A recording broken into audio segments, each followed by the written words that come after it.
আমরা ব্যথিত মর্মাহত, কলিজা ফেটে মনে হয় যে কান্না শুরু করি।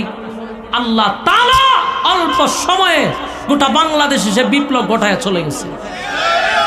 একজন হাদি বাংলাদেশ থেকে চলে গেল, লক্ষ হাদি জমিনে তৈরি করে গেল। হাদিরা মরে না, হাদিরা তৈরি করে যায়। আমি তো নিয়ত করছি এবং মানুষকেও বলি, যাদের সন্তান আসবে নবজাতক শিশুর নাম রাখবেন উসমান হাদি। কতক্ষণ ঠিক?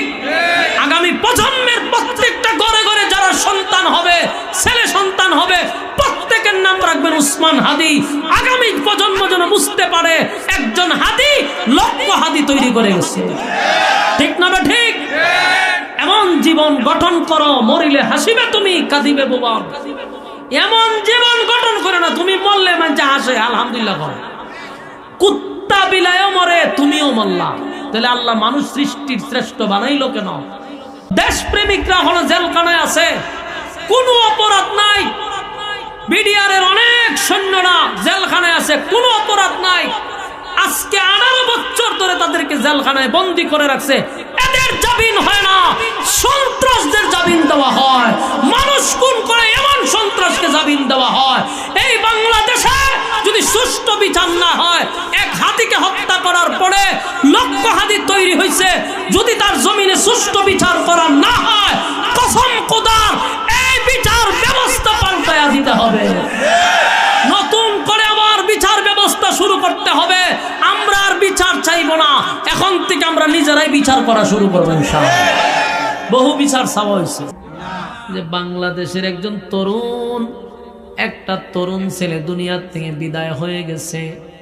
সে কিন্তু জুমার নামাজ পড়ে, পোস্টার হাতে নিয়ে তার প্রচারণায় লাগছে। জীবনও ভাবে না এটা আমার জীবনের শেষ জুমা। বলুন হাদি ভাই কি কোনোদিন ভাবতে পারছে এটা আমার জীবনের শেষ জুমা? জুমা পড়ে সুন্দর করে ফেসবুকে আবার পোস্ট করছে, জুম্মা মুবারক। জুমার নামাজ আদায় করিয়া হাসি খুশি মুখটা নিয়ে মানুষের সামনে দাঁড়াইছে।